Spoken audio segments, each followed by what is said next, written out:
Oke, ya, Bismillah. Assalamualaikum warahmatullahi wabarakatuh. Selamat siang teman-teman semua. Oke, Alhamdulillah. Pertama mungkin mau ngucapin makasih juga ya buat teman-teman yang udah ngundang aku di sini buat sedikit banyak sharing ya tentang gimana sih etika dan manajemen diri dalam Islam. Tapi sebelum itu, supaya lebih berkah mungkin ya, pematerian siang hari ini mari kita membuka dengan baca Bismillah. Bismillahirrahmanirrahim. Kemudian alhamdulillah alamin, salatu wassalamu ala asyrafil anbiya'i wal mursalin wa ala alihi wa sahbihi ajmain amma ba'd. Alhamdulillah di siang hari ini, kemarin beberapa hari waktu lalu ya, dari panitia ngontak aku buat sedikit banyak sharing nih, ketemu lagi sama adik-adik yang awalnya aku pikir aku gak akan ketemu lagi nih sama rekan-rekan sejawat ya di biologi. Tapi alhamdulillah senang banget juga diajak buat balik lagi ke biologi. Semoga nanti apa sedikit banyak yang aku sampaikan bisa bermanfaat ya. Perihal bagaimana sih kita beretika dan memanajemen diri, terutama dalam Islam gitu ya. Kita sebagai seorang Muslim. Oke. Sebelum masuk ya perihal gimana sih caranya, kita buka dulu dengan sebuah pertanyaan. Kenapa sih penting gitu ya? Kenapa penting bagi kita untuk mempelajari etika dan juga gimana caranya memanajemen diri dalam Islam gitu. Nah, pertama aku mau memperkenalkan teman-teman dulu sama sebuah konsep yang perlu kita pahami ya. Ini nggak hanya dalam apa namanya mempelajari etika ataupun memanage diri, tapi konsep ini adalah konsep yang perlu kita pahami untuk diaplikasikan dalam segala sesuatu apapun yang mau kita lakukan, yaitu golden circle. Apa sih sebenarnya golden circle itu? Ini adalah konsep yang bisa membantu kita, membantu seseorang gitu ya untuk memahami big why-nya. Kenapa sih kita harus ngelakuin itu? Makanya tadi aku buka pertemuan ini sama pertanyaan kenapa penting untuk belajar etika gitu ya. Sebelum kita tahu harus gimana apa dalam beretika itu seperti apa, gimana caranya, kita perlu tahu dulu kenapa sih kita perlu belajar etika gitu ya. Kita harus tahu dulu urgensinya apa sih manfaat benefitnya buat kita gitu. Karena manusia itu cenderung kalau misalnya dia belum tahu kepentingannya buat diri dia apa, biasanya dia abai. Biasanya kurang nempel ya ilmu tersebut gitu. Nah, kalau misalnya kita udah tahu kenapa kita mau belajar itu, ini nggak hanya dalam tadi etika, bisa juga nanti kalau teman-teman misal udah mau ngambil peminatan biologi gitu ya, nanti kalian tanya dulu biguanya kenapa aku mau ngambil peminatan ini, atau di apa namanya keputusan apapun dalam hidup kalian, kalian perlu tahu dulu biguanya apa. Nah, perihal etika kenapa sih penting gitu ya? Pertama, ada seorang Zig Ziglar namanya. Beliau ini adalah seorang speaker dari Amerika. Serikat beliau ada motivator dan juga penulis buku. Beliau bilang gitu ya, it's your attitude, not your aptitude, that will determine your altitude. Atau artinya, sederhananya adalah sikapmu dan bukan bakatmu yang akan menentukan ketinggianmu atau kesuksesan kamu gitu ya. Jadi, percaya bahwa ketika kita belajar etika, maka itu akan membantu kita untuk bisa survive di tempat manapun. Karena kan yang sering kita dengar juga ya, di mana bumi dipijak, di situ pula lah langit dijunjung gitu. Karena etika ini berkaitan dengan seberapa luas sih pengetahuan kita dalam membaca situasi, mengetahui situasi yang sedang kita hadapi, dan juga bisa mengolah informasi terkait situasi tersebut untuk menjadi sebuah sikap yang tepat, sehingga nanti orang-orang pun bisa menghargai keberadaan kita. Begitupun sebaliknya. Itu secara general gitu ya, perihal kenapa sih kita harus belajar basic-basic attitude gitu ya dalam bermasyarakat. Nah, yang kedua, kalau misalnya dalam Islam gitu ya, kan tadi etika secara general, kalau dalam Islam, etika itu seringnya kita dengar sebagai kata adab gitu. Dan ada pepatah yang mengatakan, adab itu di atas ilmu, teman-teman. Maknanya adalah kita tuh perlu mempelajari dulu adab bahkan sebelum mempelajari ilmunya itu sendiri. Karena dalam mempelajari ilmu itu ada keterkaitannya dengan keberkahan ilmunya. Ada nggak sih, pernah nggak sih kalian misalnya lagi ujian gitu ya, lagi ujian, padahal udah belajar gitu, tapi ternyata pas lagi apa ngajian ujiannya tuh nggak bisa jawab, padahal itu kita ingat banget kita udah menghafalkan itu. Itu bisa jadi ya teman-teman, Allahu alam bisa jadi barangkali kita sempat kehilangan keberkahannya, entah apakah ketika kita lagi kelas kita nggak memperhatikan atau kita nggak menghargai dosennya sampai akhirnya keberkahannya Allah cabut gitu. Karena kan sejatinya pemilik ilmu itu siapa sih gitu ya? Allah gitu. Maka dari itu kita perlu menjaga adabnya supaya apa? Supaya keberkahannya nggak hilang, supaya ilmu tersebut jadi ilmu yang bermanfaat. Karena sepinter-pinter apapun orang, kalau keberkahannya nggak ada, buat apa? Kalau kita lihat banyak kan orang-orang pinter tapi ternyata hidupnya tetap sengsara gitu. Orang-orang yang udah sangat pintar gitu ya, mungkin udah sangat sukses, tapi ternyata hidupnya nggak bahagia. Karena apa? Karena ilmunya nggak disertai dengan keberkahan. Jadi jangan sampai kita lupa faktor penting dalam menjalankan segala aktivitas apapun, termasuk diantaranya adalah menuntut ilmu adalah menjaga adabnya, menjaga etikanya dalam menuntut ilmu tersebut. Tidak hanya dan juga tidak hanya terhadap ilmunya ya, tapi juga kepada pemberi ilmunya. Yaitu kalau misalnya di kampus berarti adalah dosen-dosen kita. Dan juga dikatakan ya di hadis gitu ya bahwanya sesungguhnya perkara yang lebih berat di timbangan amal bagi seorang mukmin adalah akhlak yang baik gitu ya. Saking sejatinya teman-teman di antara segala amal kita, akhlak yang baik itu yang paling penting gitu dibandingkan apa namanya mungkin seberapa banyak kekayaan kita, seberapa banyak gelar-gelar kita gitu ya. Intinya segala pencapaian-pencapaian dunia sejatinya tuh yang paling memberatkan timbangan amal kita itu adalah akhlak yang baik. Dan juga dikatakan bahwasanya ilmu tanpa adab itu bayangin dia tuh kayak eh, api tapi nggak ada kayu bakarnya. Ataupun kebalikannya, adab tanpa ilmu itu kayak jasad nggak ada ruhnya. Jadi kedua hal ini tuh sangat berkaitan dan nggak bisa dilepaskan. Kita nggak bisa milih salah satu doang. Yaudahlah aku belajar berakhlak baik aja, belajar gimana cara memperlakukan orang secara tepat, tapi aku nggak usah terlalu menuntut ilmu lah, nggak usah terlalu belajar gitu. Nggak bisa kayak itu. Begitupun sebaliknya. Udahlah yang penting gue pinter, tapi aku nggak terlalu peduli. Kayaknya kalau ke dosen ya sesuka gue aja gitu. Nah itu juga nggak bisa ya teman-teman. Jadi kita perlu sadari kedua hal ini adalah hal yang berkaitan gitu. Dan kita perlu mengamalkan keduanya. Gimana kita menuntut ilmu dengan tetap menjaga adab kita. Jadi itu ya tadi dua urgensi kenapa sih penting untuk belajar etika gitu ya. Terutama kita sebagai mahasiswa di sini. Pertama tadi etika itu di atas segalanya ya yang menjadi apa ya namanya wajah pertama yang orang lihat dari kita. Karena kan kalau misalnya kita bersikap gitu ya, itu udah mencerminkan seberapa paham kita terhadap apa namanya tempat yang sedang kita pijaki saat itu gitu. Kalau misalnya kita lagi di tempat yang formal tapi kita sikapnya nyeleneh gitu, pasti kan orang ngeliat kita dia nih didikannya kurang nih. Gitu. Jadi perlu sadari kita perlu menjaga etika kita. Oke, nah terus kita masuk ke etika secara definisi. Kalau misalnya di KBBI, etika itu kan terkait dengan ilmu mengenai apa yang baik dan apa yang buruk, dan juga mengenai hak dan kewajiban moral, atau bisa disebut juga akhlak gitu ya. Kalau misalnya kita baca dari definisi KBBI, berarti penitik beratan etika itu ada pada gimana sih kita mengamalkan hak dan kewajiban kita.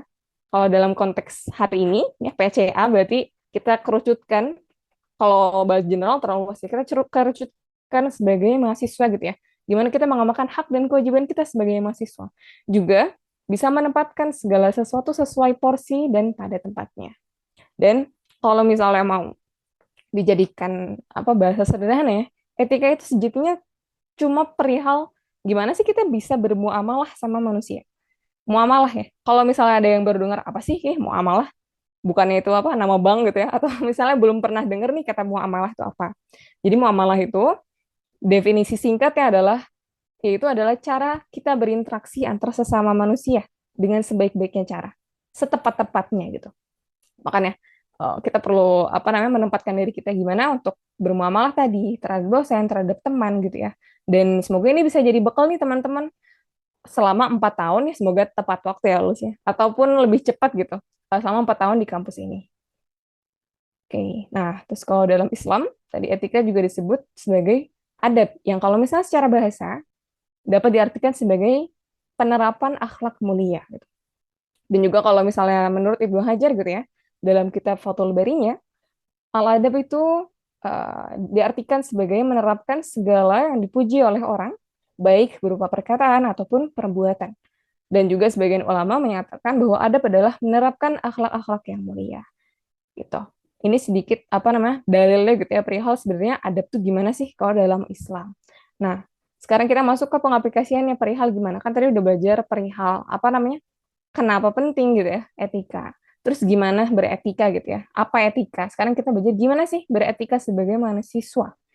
Gak usah perlu poin-poin yang panjang banyak gitu. Karena sebenarnya poin-poin utamanya tuh cuma 3, teman-teman. Dalam gimana kita beretika sebagai mahasiswa. Kita meluruskan niat kita bahwa kita bersikap baik ini karena Allah yang perintahkan. Terutama ini kan sebagai mahasiswa muslim ya. Kita meluruskan niat kita, aku bersikap baik karena Allah yang perintahkan. Dari situ aja berangkatnya. Itu udah jadi kunci utama supaya Allah yang mudahkan sikap-sikap baik kita tuh genuine. Ada yang pernah dengar genuine ya? Tulus gitu. Bukan dibuat-buat. Supaya Allah yang mudahkan hati kita dan juga apa namanya tangan-tangan kita. Karena kan ada hadis yang bilang ya, ketika Allah sudah mencintai hambanya, maka ia akan menjadi tangan yang dengannya apa nih? Ia akan menjadi kaki yang dengannya ia berjalan. Ia akan menjadi mata yang dengannya ia melihat. Intinya ketika Allah sudah cinta sama kita gitu ya, Allah sudah lihat niat tulus kita, maka Allah yang akan membantu kita untuk mengelola itu. Karena kan kadang kita sering ya, pinginnya sih udah belajar secara teoritis, tapi kalau misalnya di praktek itu suka apa ya, nggak nyadar aja gitu. Kayak kadang refleks tiba-tiba sikapnya buruk lah dan baru nyadar kalau udah ngelakuin nyesal gitu. Jangan lupa minta tolong sama Allah, luruskan niatnya. Ya Allah, aku tuh pingin perlahan-lahan gitu. Dan itu pasti butuh waktu, tapi insya Allah kalau kita terus nggak lupa untuk senantiasa melurusin niat dan minta tolong sama Allah, insya Allah itu akan dimudahkan.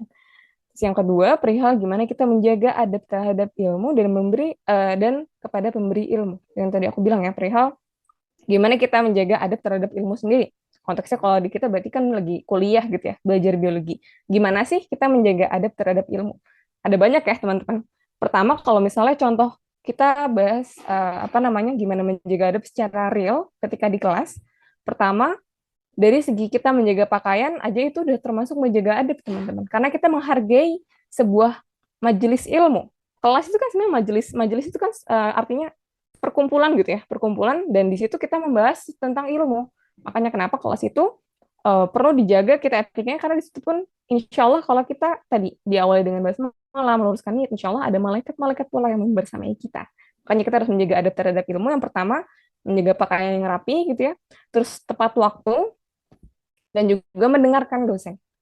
Mendengarkan dan baru berbicara ketika kita diberikan waktu gitu. Memperhatikan dan juga menulis segala apa yang dosen ucapkan. Karena kan ilmu tuh kalau misalnya diibaratkan dia sebagai hewan liar ya. Ada yang mengatakan kalau ilmu itu sebenarnya adalah hewan liar yang kalau mau bisa melekat dengan kita maka ya harus diikat. Nah, kalau misalnya hewan liar diikatnya dengan tali, kalau ilmu itu diikatnya dengan tulisan. Makanya jangan lupa untuk senantiasa bawa pena dan juga kertas untuk mengikat ilmu tersebut. Dan kalau misalnya ada terhadap pemberi ilmu, tentu ini udah jadi basic skill kehidupan kita ya. Dari tutur kata tentu saja gitu ya. Tapi kalau misalnya mungkin kita bahas konkret, contohnya sekarang karena kita udah hybrid kan ya. Misalnya kalau online, berarti ada terhadap pemberi ilmu tuh gimana sih? Terhadap dosen tuh gimana sih? Kalau misalnya kita mau misalnya mengontak di luar apa di luar kelas, kita harus tahu kontak beliau-beliau itu sopannya, ahsannya, baiknya itu hanya di jam kerja. Jam kerjanya berarti Senin sampai Jumat, misal dari jam 8 sampai jam 3 atau jam 5 gitu. Kecuali kalau misalnya ada case khusus gitu ya, apakah dosennya mengizinkan gitu, atau misalnya kalian nanti udah sampai tahap ada bimbingan segala macam, intinya komunikasinya dijaga tetap pada adabnya yang tepat gitu. Dan juga jangan lupa dibuka dengan salam.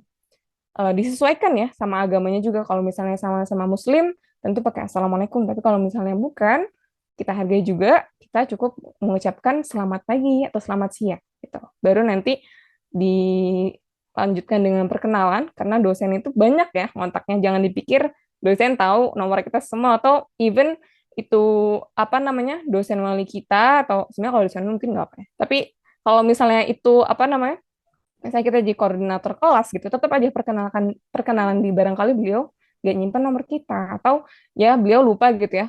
Dan dosen tuh sibuk banget gitu. Jadi baiknya kita memperkenalkan diri kita juga. Terus sebutkan maksudnya apa sih kita ngontak beliau dan jangan lupa ditutup dengan terima kasih.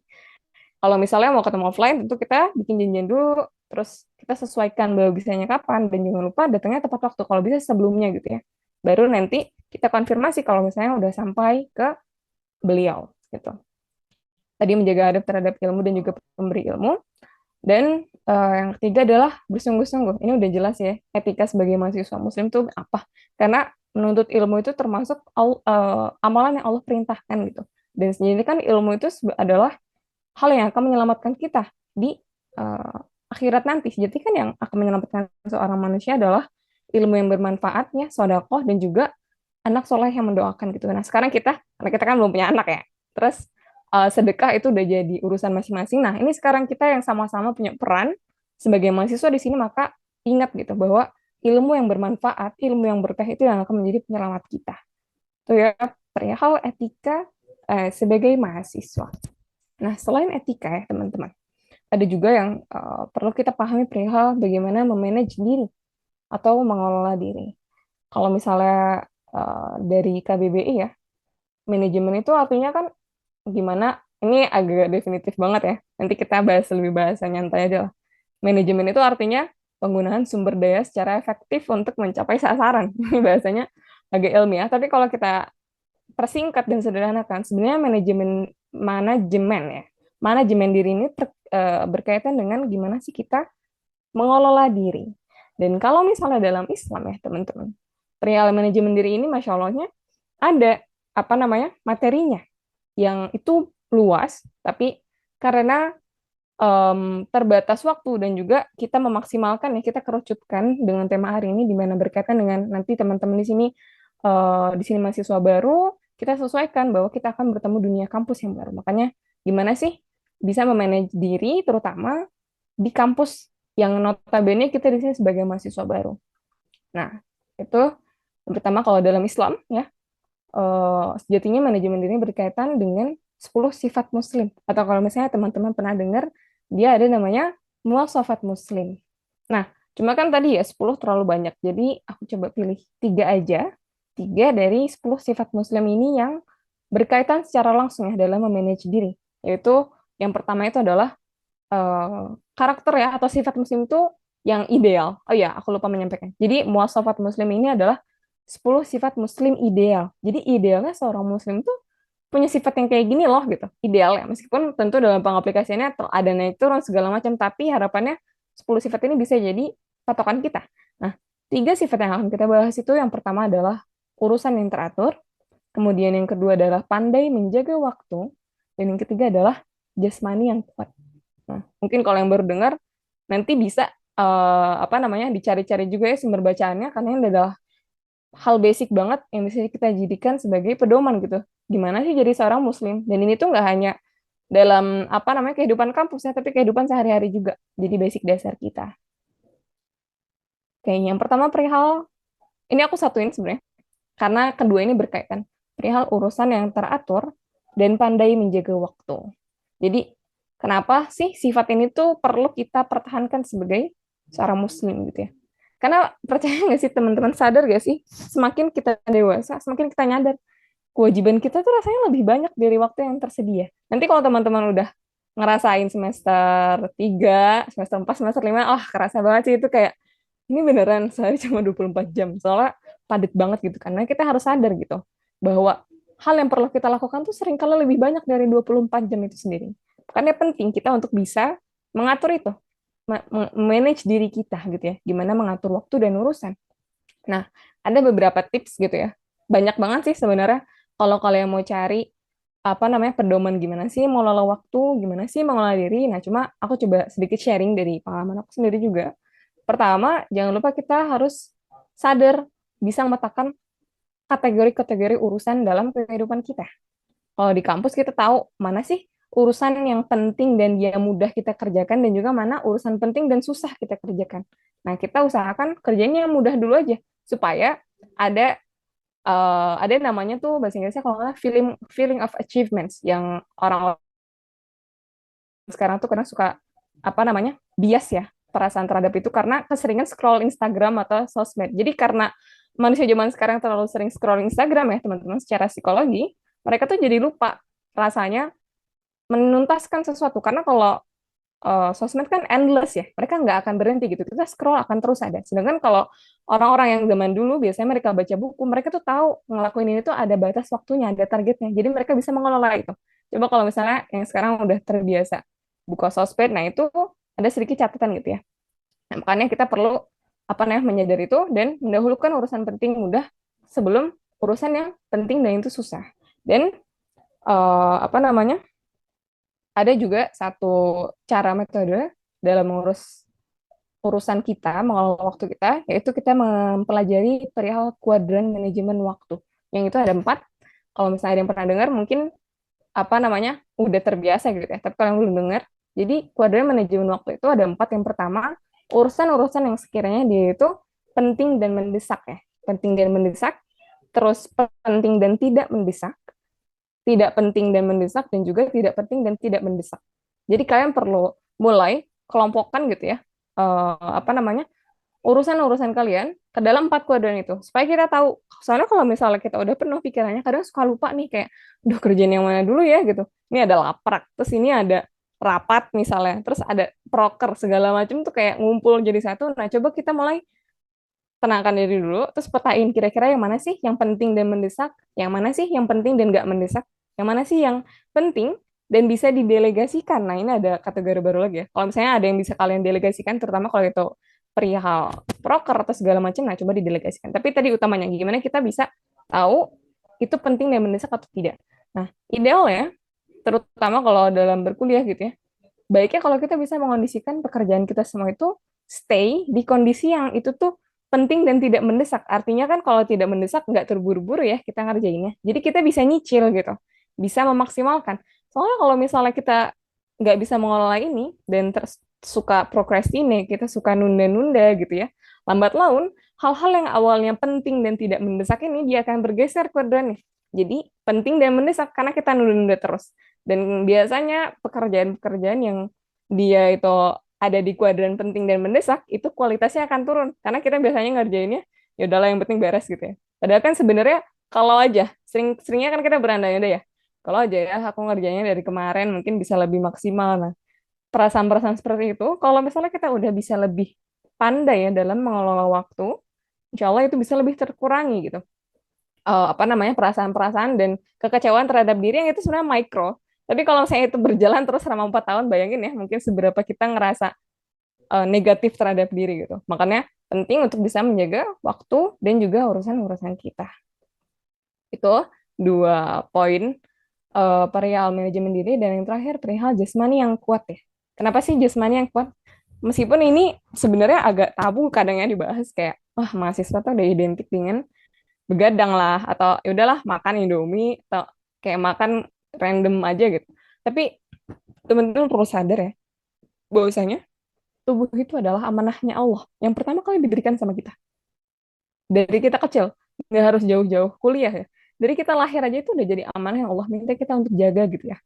Makanya kenapa kalau eh, kalian pernah baca gimana sih kesehariannya Rasulullah yang luar biasa dari bangun tidur sampai tidurnya lagi aja itu tuh tertata banget, makannya rapi gitu ya, olahraga selalu ada, terus tidurnya selalu terjaga, segala macamnya itu tuh benar-benar menjaga jasmani beliau dengan segala urusan-urusan dakwahnya. Bayangin yang diurus beliau tuh umat gitu ya segitu banyak dan beliau tetap bisa menjaga itu. Makanya kita juga sebagai mukmin yang menjadikan Rasulullah sebagai tauladan kita, sejatinya perlu juga mempelajari bagian ini perihal jasmani yang kuat. Terutama sebagai mahasiswa di kampus yang porsi hal-hal yang harus kita lakukan, yang aku yakin di sini nggak mungkin cuma kuliah doang, tapi pasti sibuk panitia segala macam itu jasmaninya harus dijaga gitu. Kenapa? Karena ya ketika sebenarnya kalau tubuh kita lemah ya potensi-potensi kita juga ikut melemah, kerjaan-kerjaan juga terganggu gitu ya. Jadi tipsnya sih kalau dari aku kurangi begadang kalau bisa ya, meskipun ya kalau biologi emang susah sih. Cuma mungkin lebih ke kalau bisa tidur awal terus bangun pagi. Dulu aku pernah kayak gitu meskipun nggak terlalu sering ya, tapi itu lebih better dari siklus tubuh kitanya. Nanti teman-teman mungkin bisa baca lebih jauh ya perihal fisiologis tubuh, kerjanya tuh ada jam-jamnya gitu. Kalau misalnya jam sekian tuh ada yang organ kita tuh harus istirahat gitu. Makanya perlu diatur jam tidur kita dan jangan lupa juga makan teratur gitu ya. Bukan di satu-satuin brunch gitu atau apa. Lebih baik kita makannya teratur, even mungkin ngaret-ngaret dikit atau makannya dikit. Yang penting kita selalu makan di jam-jam yang sama. Dan yang terakhir, yang sering dilupain, yaitu kesehatan psikis ya. Jangan lupa kita harus selalu punya hiburan, pelarian, hobi, atau apapun yang bisa setidaknya psikis kita baik gitu ya. Karena mahasiswa tuh sering banyak penyakit psikosomatis namanya. Yang itu tuh penyakit karena psikis. Dan itu banyak terjadi juga sama teman-teman aku. Dan kalau misalnya kalian ngerasa ini tuh kayak, adalah kayaknya aku belum bisa ngutamain ini, jangan lupa ya kalian pertama bahwa tubuh itu amanahnya Allah. Yang akan dimintain juga pertanggungjawabannya gitu. Makanya kita perlu ngejaga itu dari sekarang. Gak harus langsung muluk-muluk semua dikerjain, yang penting ada progresnya, ada perubahannya. Oke, itu mungkin ya sedikit perihal gimana sih kita beretika dan memanage diri sebagai seorang mahasiswa muslim. Dan mungkin sedikit penutup, apa namanya, supaya bisa memotivasi juga teman-teman nanti dalam mengamalkan ya hal-hal ini, baik yang mungkin baru dapat atau udah pernah dapet tapi perlu di reminder lagi sama sedikit sharing dari aku hari ini. Coba diingat, kalian kira-kira milih mana sih? Pain of discipline or pain of regret? Kalian lebih milih sakit-sakitan karena disiplin atau sakit-sakitan karena kalian menyesal? Karena keduanya sama-sama sakit, tapi hasilnya beda jauh ya keduanya. Dan ada yang pernah bilang juga bahwasanya disiplin itu adalah bentuk tertinggi dalam self love gitu. Karena ya dengan kita disiplin, even itu sakit atau mungkin susah, tapi ya itu adalah bentuk terbaik kita untuk mencintai diri kita. Itu mungkin sedikit dari aku. Mohon maaf kalau masih banyak kekurangan, nanti next kita lanjut ngobrol-ngobrol mungkin ya. Aku kembalikan ke teman-teman panitia.